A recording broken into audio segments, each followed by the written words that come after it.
Welcome to the Mojo Market Report. Here's your hosts, Dave Sturchio and Chris Gueci.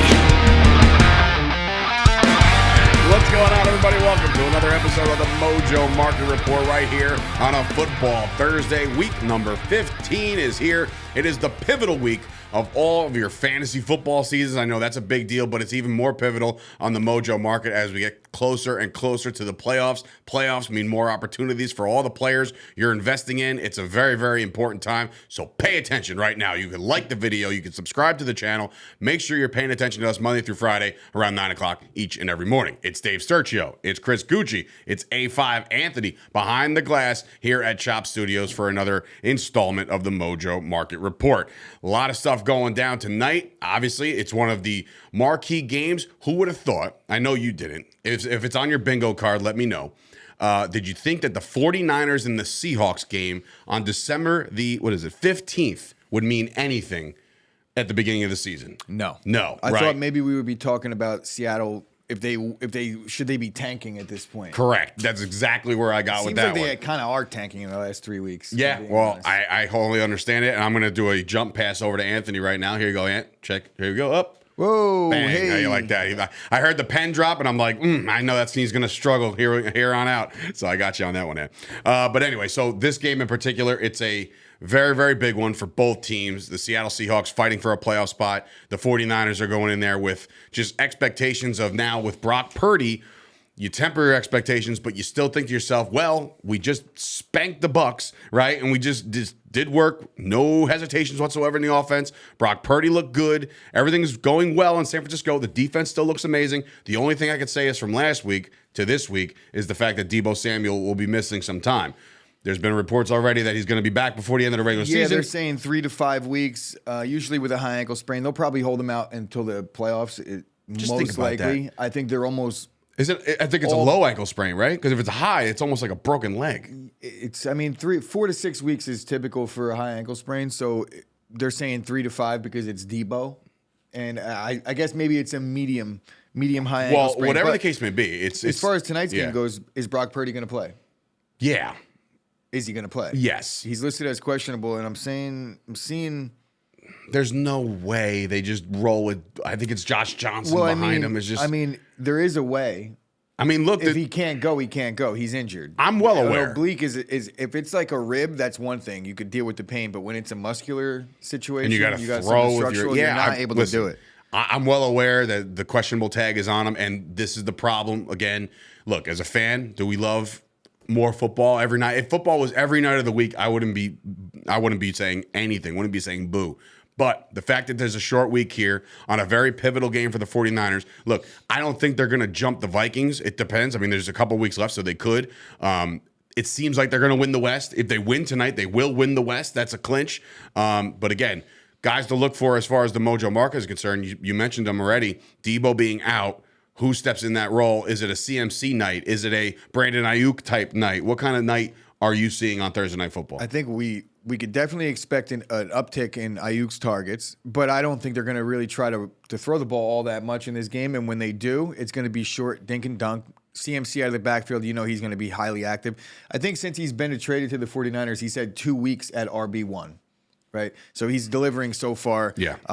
Shame on me for not buying in on CMC at any point in this season or last, because I'm just saying I'm staying away from the injury risk. That's a big thing, because when guys are superstars on the Mojo Market, their prices tend to not change as much unless you use a multiplier. How would you like it if you used the multiplier and then he goes down again? Yeah. Hurt. I'm not talking about stock. I'm talking about goes down off the field. Obviously, this year, Christian McCaffery has delivered. He managed to get out of Carolina and into San Francisco. You couldn't ask for a better spot if you're a guy like that. So as far as the rest of the team goes, I'm definitely in on Ayuk, and I definitely am in on CMC, but I don't know that I trust anybody else. Kittle has been pretty much absent all season. I think he may be one of the most overvalued players in the Mojo Market, personally. Well, I'm playing against him in fantasy tonight, so if he could just not show up, that'd be great. Yeah, well, fantasy is getting intense over there. Yeah, it is. It's getting intense. Flip side of the coin. Geno Smith has gone on record saying he's been forcing things a little too much. He's playing not Geno Smith football from September, October, right? He took took the world on by storm all of a sudden again. And, he led the Seahawks team to put himself in a position to potentially get into the playoffs. Now, Kenneth Walker's been removed from the injury report. He's back in the game tonight. So that's a big, big upgrade because you saw what they did last week without him, right? Like it was just a smorgasbord of running backs over there in Seattle. They just didn't have an answer at all. But in regards to the running game. But in regards to this game in particular, the 49ers defense probably now, after seeing what you always make fun of me, like you always bring the Cowboys into this, but after seeing what the Texans did to the Cowboys defense, you almost say there's no more doubts about the number one defense in the league, and that's the 49ers. Do you see any Seattle Seahawks jumping off the charts tonight? No. Yeah, I don't think it's going to be a tough one for them. But it is a home game, and the reason why I say no is because, look, the 49ers get after it. When it comes to Geno Smith, he's going to have to deal with a type of pass rush tonight that he only dealt with once this season, and that was in Week 3, and we saw what happened in that game. I know this game is in Seattle, but Seattle has not been playing well at home since the Detroit game or since the Giant game, I believe. So they managed to turn themselves into like a top 3 defense against the run for about a 5-week stretch, and it completely disappeared. They really did. This team needs defense, and they need to run the football, and both of them have left. So Geno Smith, while I do think he's having a great season, and he probably got himself paid, so if you want to talk about investing in Geno potentially long-term, I think he got himself a starting quarterback gig for the foreseeable future. It's just not going to play out well because this defense travels. It doesn't matter where they go. I got to admit, man, you said they're the best defense in football. I think they might be the best pass rush that we've seen in like 3 or 4 years. Maybe the Tampa Super Bowl championship team. But okay. This pass rush gets after it. They've lost how many corners? Right? All of them. All of them. And they still turn the ball over at an alarmingly high rate. They're just... And they did it against Tom Brady. And they won 6 in a row. So week. I think Dallas could dial it up any given point. Every Sunday's a different animal, right? So you're going to have matchups. I'm not going to look at the Dallas losing or almost losing to the Texans as something that we're really going to say their defense can't play. But the 49ers defense, that hasn't really happened to. That's they don't have their lapses. That's why they're in a position to win the West tonight. So that's Thursday Night Football. Goes down tonight. Invest smartly. Stay clear of the Seahawks offense. I wouldn't touch any Seahawks I'm afraid from 10 of this football. game altogether. In general, I'm not betting it. Maybe the under because the 49ers just don't give up points. I agree. So all week long, we've been talking about, getting back into catching up with some of the rookie phenoms that have jumped off the charts on the Mojo Market. And now, today, we kind of rounded up with your rookie running back catch-up, okay? Because, look, the receivers, we thought the list was deep, right? And then I said to Chris yesterday in like kind of pre-production for this show in particular, I was like, well, the running back list is a lot shorter than the running. But then I'm like, well, wait, maybe it's not, right? We got to start with the guy that's going tonight, Kenneth Walker. Now, I understand tonight might not be your ideal matchup. Kenneth Walker right now is the 26th ranked running back on the Mojo Market. He's right behind one of the guys we'll talk about later, Breece Hall and A.J. Dillon. He's got a future projection of $9.62. Right now, if you look at he's on the downward turn because of the fact that he got injured.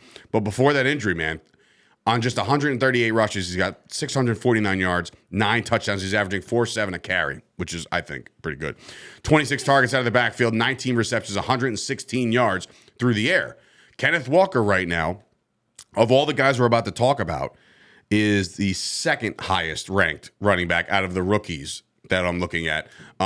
Your thoughts on Kenneth Walker? Not so much tonight, but going forward. And if they make the playoffs, more opportunity. Yeah, I mean, there was points this year where everybody was screaming from the mountaintops, Kenneth Walker is the league winner. And truthfully, he still has an opportunity now that he's back for the stretch run in the fantasy playoffs. Yeah. But the fact is, he's faded down the stretch a little bit. And that's typical of a rookie running back that gets handed the keys and he's getting 25 carries, 18 carries, 26 carries. He's getting worked. Getting worked. And that's what happens in this league when you get handed the ball a ton of times. Mm-hmm. I don't know. I mean, sometimes you could say it's just an anomaly. Injuries happen. It's a freak injury. But the more usage you get, the more you're liable to get hurt. I think Seattle's in a spot where they're going to try and be committed to the run of the football. This week, we already established, stay away, right? But Seattle has some serious games to play ahead of them outside of this game. And they're if they're going to win football games, they're going to represent themselves in the playoffs, they're going to need to hand the ball to Kenneth Walker. So I think it's still a buy long term because he's clearly the number one running back going into the season next year. There is no cloud. There's no Travis Homer. There's no Rashad Penny that he has to look over his shoulder. Dallas. All couple these guys, other guys that they we've joined up established that he's the week. RB1, but he has faded down the stretch a little bit, and I need to see something a little bit more. I don't think this is the week, so we might have to pause. All right, we'll see. Moving on. Hold. You just be very patient with Kenneth Walker. Moving on to a guy that I saw very, very vividly last week, Dameon Pierce. This dude has been on a tear. I think he's playing very, very good football throughout the course of the year. He's got 939 yards, so all signs are pointing to he will be a rookie 1,000-yard rusher, 4 touchdowns, 30 catches out of the backfield, big-time plays there. Dameon Pierce right now, the 35th ranked running back on the Mojo Market. He's sandwiched in between J.K. Dobbins and Ram Stevenson. He's got a future projection of $693, which, again, if you look at his price right now, $8.70, I'm thinking to myself, is this too low for his future projections? I mean, right now the Texans are in turmoil as far as the quarterback play. And probably in receiver play, too, because it's just Brandon Cooks, and all signs point to him being shipped out. Dameon Pierce is going to be the bell cow going forward, you would think, no? Yeah, I mean, I like Dameon Pierce as a player, but the truth is I think Dameon Pierce, he realized a lot of what you were going to get out of him in terms of the uptick in the Mojo Market. Right now, they have him, it's pretty lofty, if you ask me, because he's playing on a team that's a complete mess in Houston, right? I don't say that he could only last 3 or 4 years and then be out of the league. But when you're on the Texans, that tends to like chew you up and spit you out. I don't know, man. So you think around like year 4 or 5 when he's getting a new contract somewhere? He's having like a pretty good year. So, he is. He's about to be a 1,000-yard rusher, man. Unless on his a bad team. Unless his team improves. All right, so he's a 1,000-yard rusher and he's banked $1.77. So he's a 1,000-yard rusher and he's banked $1.77. How many 1,000-yard seasons do you think he's going to have? How much more every year for the rest of his life? How much more of an improvement? So yeah, no, in that regard, I understand. You're looking at he needs to have 3 or 4 more seasons at worst as good as he is now, and then that's if he doesn't play any further after that. If he works on a second contract, which he looks like he's the type to be able to, but you just never know. There's a lot that has to happen. A lot of handoffs have to go down. And I think it might just be a little bit high for me. You know, I love Dameon Pierce, and I'm all in on the player in terms of fantasy and things like that, but. 4 years is what you're asking for here, and I'm not so sure. That would be his rookie contract. That would be his entire rookie contract. So if he gets that option year, but again, you're investing in these guys' future. I'm going to go short. You're going to short them now, and on the top of that, there will be no playoff run for the Houston Texans. So that's another thing. A lot less opportunity going forward in 2022. So that's something to keep your eye on. Here's a guy with, oh God, I sound like Collinsworth. You do. Here's a guy, when I'm looking at the Tampa Bay Buccaneers struggling this year offensively, I thought to myself, well, it's Brady, it's Fournette, it's Evans, it's Godwin, it's everybody coming back, it's whoever the hell they want to play at tight end. But I'm looking at a Rachaad White as one of the upstarts, one of the guys that I'm paying attention to a lot. He's got 96 rushes, 370 yards. Ready for this stat, though? 40 catches out of the backfield for 242. That's what makes him so valuable on this offense. And as bad as the offense has been, Rachaad White has actually been one of the brighter spots in a couple times. Rachaad White right now, out of all the guys we're about to list here, he is the lowest of the rookies right now. He's the 54th ranked running back on the Mojo Market. He's sandwiched in between backup running back Matt Breida and Jeff Wilson Jr.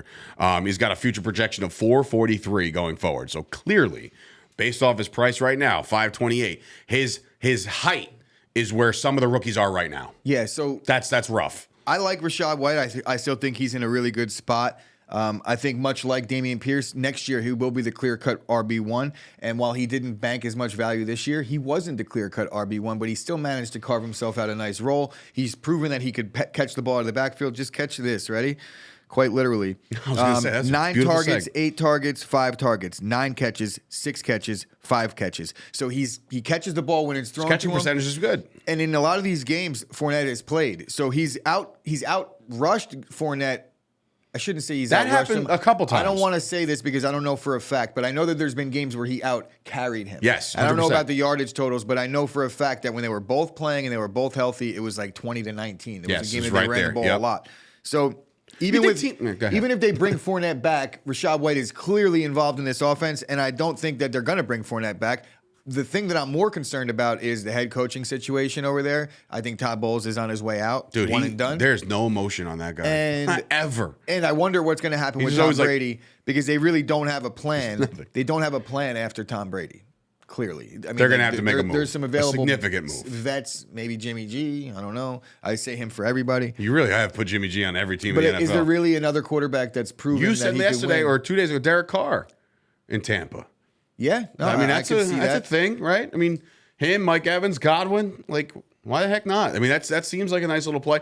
But I was just going to ask you a question. Do you think, I understand game plans, and I've been in coaching rooms, and I've seen, anytime I've ever game planned for a team, all right, and there's like, let's just say, again, this is high school varsity football, so it's not NFL. But what I will say is this.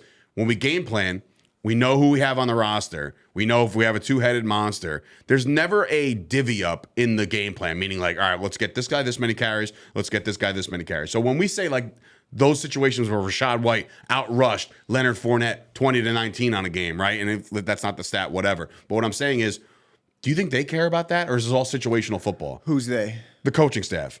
Like when we say like, oh, he's got one more carry. Like, do you think at the end of the day, like, oh, I think they're gonna be like, oh, crap. I think there's an element of both. Well, first off, there's scripted plays. There's starters in the league. There's scripted plays right? for a first drive, really. Maybe first 15 plays. If it goes down in 7, then they might have a little bit left. So for the second drive, that could be a full quarter of football. But at the same time, there is specific roles on specific down and distances and things like that. So it is flow of the game. But this stuff is pretty much all predetermined. Like, most of the time, they don't necessarily run the same plays. There's certain running backs that will. I don't know. I mean, like, it changes on a team-by-team basis. Yeah. But and it also changes on a game-by-game basis. Not necessarily game flow, but knowing this team has a lot more speed, we'd be better off running it directly at them. If that's the case, then you'd have a bruiser. Right. If you have somebody that's a little bit bigger and you need to attack them a little bit differently, they're a slower defense, then you bring the speed out. So, yes. Game by game, situation by situation. I was just curious. But anyway. Nonetheless, Fournette's probably out of town, and Rachaad White proved that he could carry the ball and catch the ball. You would think. Now, one of the most feel-good stories of the year, outside of the fact that the Washington Commanders are a dumpster fire as an organization and ownership, I'm looking at Brian Robinson as one of those guys that we talked about very early on in the season. We're waiting for his return. He returns, I feel like, way sooner than people thought he was going to do. Brian Robinson was one of our guys that we've talked about a lot. He's having himself a decent year. 563 yards, just 2 touchdowns. He's only got 8 catches out of the backfield. He hasn't seen it, but they got J.D. McKissick over there who literally catches everything. Right now, Brian Robinson, you can get him at a 3-time multiplier. Actually, everybody that we've listed here, you can get him at a 3-time multiplier. So if you're really feeling froggy, that's what you can do. He's the 40th ranked running back. He's between Gus Bus and Rex Burkhead. The future projections is where I'm at here, because they're projecting him at another $6.10 going forward on top of what we got here. So it's like, I think the market believes in this guy to be a bell cow. Do you find it to be any bit alarming? Like, look, you can see his chart from the year. It's been I like it. I like it a lot. I don't like the fact that they don't throw the ball to him at all out of the backfield, and I feel like he can catch. I feel like he has that in his game. I think if you have that premier guy that can do that, if it ain't broke, don't fix it. McKissick's very good out of the backfield. That's true, but at the same time, I still would like to see it a little bit more. They did pass the ball to Gibson somewhat, a little bit more than they have, but Gibson's also still there, so there's a little bit of a clouded situation. But the fact remains that he is the guy that's getting the ball more often than not when they're handing the ball off. I do think that Gibson has stolen a little bit of the goal line work from him. I would like to see a little bit more, but you could make the case that Robinson just stole all the work from Gibson. That's true. I feel like there's kind of like a real true two-headed monster there. And we talk about Washington being a dumpster fire organization. And as an ownership standpoint, yeah, we could all agree on that. But you have to tip your hat to what they've been able to do amidst all the bull crap that they've had to deal with. Coach Rivera has done a great job. He has. You have to admit, right? I like the quarterback Rivera. Situation, you sign Carson Wentz, then they have that whole media dust up where Rivera had to defend him and then not defend him, and then there was a really big What's the problem with your team? Situation. Quarterback, but we're still going to go with him. He steps in and then they haven't turned back. This team is looking like they're a playoff team. And it's largely due to the fact that Brian Robinson has gotten stronger as the season has gone on. We've talked about Kenneth Walker kind of faded out a little bit. I feel like Dameon Pierce, he hasn't faded, but he hasn't been as consistent. Brian Robinson is getting 15 to 20 carries a game every single game. We want to see more down low, though. I need to see more goal line work and a little bit of pass catching. But I do like the expectations are set where they should be. I'm going long. I'm going long. I feel like he's a Robinson running back in this league for a while. He's overcome adversity, so we know what he's made of already. Yeah, Brian Robinson is that dude. Definitely a gem. And as long as Ron Rivera is the coach, they're going to keep pounding. That's his moniker, so. I wholeheartedly agree. Now, the next guy has only come on in spurts. There hasn't been much out of him. He's got some clout because of who his brother is in the league. We're talking about James Cook over there in Buffalo. So with James Cook, Actually, I said Rachaad White was the lowest. I lied to you. Right to your faces, everybody. James Cook is ranked 61st overall in the Mojo Market. He's behind Dante Foreman and Tyler Algier, who didn't even make our list, really. We'll talk about him, I guess, maybe briefly. But James Cook right now has shown some flashes of good. We don't know what kind of workload he's going to get going forward. The Buffalo Bills running back situation has been an enigma for I can't even tell you how long. You would think Devin Singletary was the guy, right? Then they get Zach Moss, then they ship Moss out, right? And then they bring in this guy, and then they're shipping this guy out. And now James Cook's getting some lead back role, and now all of a sudden he's not. James Cook is the guy that, like, right now is super, super low on the price. He will get playoff opportunities. He might have a couple chances to absolutely go crazy in the playoffs, right? That could absolutely happen. But I'm kind of timid on this one. Again, the future value only $4 and change. So I don't think the market even dictates James Cook or maybe any Buffalo running back ever to do well in the market. I like James Cook in the market. You do? Yeah.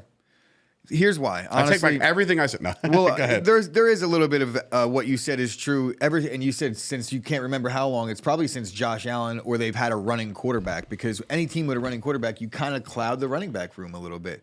I think when he's an option, yeah, but it's just like you got to have a running back. I don't care who they you do. are. They have them. He's one of them. Singletary's one of them. Yeah, but the old age-old saying, if you have like 2 quarterbacks, you have no quarterbacks. Well, if you have 14 running backs, you have no running backs. That's me. That's just not true. In this league, it's not true. Call me a liar right here on the show. Yeah, coming from a Cowboys fan, you should be really ashamed of yourself. We got the 2 best running backs. But look, what you said, they brought in this guy, they shipped this guy out. Here's what they've done, right? They have what we thought was like a very below average running back room with Devin Singletary and Zach Moss. But these guys, they invested in them, they put some capital there, and they've been the guys that they've handed the ball to. And maybe that's why Josh Allen had 800 rush yards last year, right? Mm-hmm. But Josh Allen's running the football at a pretty high rate this year as well. But let me tell you the difference here, or the reason why I like Cook. I still think that they view Singletary as the guy ahead of him, but I think that's changing. And we've seen it in the last couple of weeks where there's been big plays, big spots, and the running back on the field has been James Cook. I think he had 13 or 14 carries last week or 2 weeks ago, and he out-carried a healthy. It has happened, and that's why some of the spikes a little bit. I'll say something else too. Like Zach Moss started out the season higher than him on the depth chart. He passed him, right? So he took out a guy that's been there for a little bit, and then they were like, all right, well, we're going to trade Zach Moss and bring in another guy to maybe take over this role, and that's in Nyheim Hines, who's proven pass catcher in this league, who's proven that he could get it done in a pinch if you need him to, right? And really, he hasn't been used. Buffalo hasn't used him. I think they've thrown the ball like 5 times. I believe he's one of their returners now, too, in the return game. And truth be told, James Cook, since that deal, has seen another uptick in usage. I think that there's the next possible thing that he could do is the only way to go is he's going to actually be the starter by next year. He's going to go into camp with a real chance to win that job. I know it's not the best job, and I don't think that Devin Singletary will just be out of the mix altogether, but you could see a role reversal next year where Singletary kind of becomes the 1A while James Cook is the 1. Okay. I believe James Cook is the guy. Okay. Speaking of a team that's been through the running back carousel, this is my hidden gem right now. This is my guy. It's not my local bias with Rutgers, but Isaiah Pacheco. Okay. I've seen this guy run enough this season where I worry about the fact that he runs too hard. He will kind of run out of gas. He doesn't. No such thing. Isaiah Pacheco is playing all out good football right now on limited opportunities, because in the beginning of the year you had Clyde Edwards-Helaire stealing carries, but once Pacheco got into that role and Andy Reid put some confidence in him, he's gone through the moon. 591 yards, 3 touchdowns, right? He's ranked 51 right now, dude. All right, if you look at this, $5.50 with a future projection of this is where it kills me, $4.54. They are projecting him to get to about some of these other rookies for his career. Isaiah Pacheco is RB1 in an Andy Reid, Kansas City Chiefs offense. I've said this already in those legitimate exact words. This is the guy that if you're looking for the guy to invest in and go super long and all the multiplier, this is the guy. I don't know why I'm so high on this guy, but every time I see him run, the dude has a motor. I'll tell you why. Look, he's had some games where he didn't really see the field much, and that makes sense because they had a guy that they thought was going to be the starter. But let me just talk about the games where he did see the field. Look, week 1, 12 attempts, average 5 yards a carry, 5 yards plus. Week 4, 11 attempts, average almost 6 yards a carry. Right? And that's a layer in the fold. Yeah, then he had a month or so of a rough stretch, but then he got named the starter out of nowhere, and he had a dud game, right? So it was like, oh, man, he got named the starter. He didn't do anything. What's going on? Well, since then, 16 carries, averaging 5 yards a carry in that game. 15 carries, 7 yards a carry in that game. 22 carries, not so great, 3 yards a carry, but we're going to expect that here or there. Right back on par, though. 14 carries, 5 yards a carry. 13 carries, 5+ yards a carry. This guy's a big play waiting to happen. Every time he gets the ball, he advances. Like, if it's 1st and 10, guess what? It's going to be 2nd and 3 because you just gave the ball They signed Melvin Gordon, and I was a little bit worried about his goal line usage, but really Melvin Gordon hasn't been there yet. I haven't seen him. There still is that looming, and I do think that there is potential that he steals some touchdowns, but Pacheco isn't entirely touchdown dependent because of the amount of times that he gets the ball. So look, you don't Chiefs, rely on the touchdown. It's Mahomes. And he's got 2 touchdowns in those last 3 games. So, Pacheco's my diamond in the rough, man. I'm telling you right now. That's the guy that I would put all of my I'm looking bargain basement right now, if I'm looking at the very lower echelon of running backs on the Mojo Market, that's the guy. I worry about where the Chiefs are going to pick in terms of being able to potentially steal maybe the best or second best running back in the draft class. They got him. They got him already. He's on the roster. There's nobody that's coming out of college right now that I would replace him with. I would improve so many other different things that the Chiefs need. The Chiefs need a playmaking receiver. They need more speed. They need a line. They need a lot. Look, Jerick McKinnon also blew up last week. McKinnon's another one. Don't need but that doesn't worry me at all. Going forward next year, if it was Pacheco and McKinnon as a 1-2 punch, I'm all over it. I'm still all over it. Moving on to a guy that lost his season because of injury. Again, 2 years in a row now. It's he's hurt, right? Travis Etienne? Yeah. I thought they traded away James Robinson and they had Etienne. Yeah, so I just think he's hurt because he hasn't really done much. All right. I thought he lost. I thought you were going. We're going Breece Hall next time. Yeah. So Travis Etienne has not lost this season. He's 28th ranked running back. There's a lot of expectations out of this kid. This technically is his rookie year because he lost his rookie year last year to injury. Foreman, that's where I was going with it. Foreman and I'm sorry. He's sandwiched in between Jamal. I'm all over the place. Khalil Herbert and Samaje Perine. So he's on the very, very bottom of no, I'm looking, where am I going here? Who am I talking about here? Etienne, 28th. Just forget it. It's Thursday. AJ Dillon and Kenyon Drake. Okay, that's where he is. I'm not even going to edit that. I'm just going to say anybody watching this right now is probably like, is he okay? Is everything okay? We're all okay. We're fine. We're on Travis Etienne. We're fine. He missed his rookie season, but he's back and he's good to go for this week. Right. And he's back. He's back this week. But that's another thing. No playoffs for Travis Etienne this year, so there's not going to be any kind of. Come on, out in the South. They're out. Tennessee just lost 3 in a row. I'm well aware, and now Jacksonville runs into Dallas. Jacksonville in Dallas. I mean, it's in Jacksonville. In any event. Travis Etienne is having himself a very, very good year, productive year. They're projecting him this is the big number here. He's sitting there at $9.87 right now, a future projection of $8.27. They're looking like Travis Etienne is going to be that dude. He is him in Jacksonville going forward. So right now, it's the dip. He's dipping right now. So he's on his downward trajectory still. Is this the time to shoot him up? I don't know. I'm having a hard time with charts. So I do like Travis Etienne, right? I think he's a big play waiting to happen. I like the look of the Jaguars and what they've been able to do over the last couple weeks. That said, he's fading too. I mean, when you have guys that aren't able to withstand the rigors of an NFL season, he's already had the injury last year. So he missed 1 year out of the 2. Mm-hmm. And then he had a stretch this year, 86 yards, 114, 156, 109. You're like, wow, this guy is the truth. He's going to do this every week. But then in a 4-week sense, 45, 3, 54, 32. And completely the opposite of Isaiah Pacheco. His yards per carry have dwindled down to like 3, 2. So I need to see more out of him other than the big play. He's got a lot of big play capabilities, but so far not so good when it comes to running the ball in between tackles. So correct. I worry about him. And, there's been an internal battle with me about, like, I don't necessarily always agree with the market projections, but that's what you're supposed to do. You're supposed to locate some of these things and find them and be like, oh, that's an anomaly. I'm going to cash here. I was thinking that Travis Etienne was potentially that guy. I don't know. They traded James Robinson, so I was like, oh, they believe in the kid. But since that trade, he's gone downhill. Maybe they need a guy that could kind of look over his shoulder and help him out in between tackles. Possible. So I was very, very bearish on Travis Etienne. I'm not so much. Or I was bullish. I'm not so much anymore. Okay. So that was a fantastic ETN segment, by the way. So we're moving on. One more running back before we get out of here, and it's somebody who lost this season to injury. You might have heard this before, but it is Breece Hall of the New York Jets. Now, look, this dude was on an absolute tear for a little while. What? No. I'm right this time. Breece Hall, on 80 attempts, 463 yards. He caught almost 20 balls out of the backfield for another 218.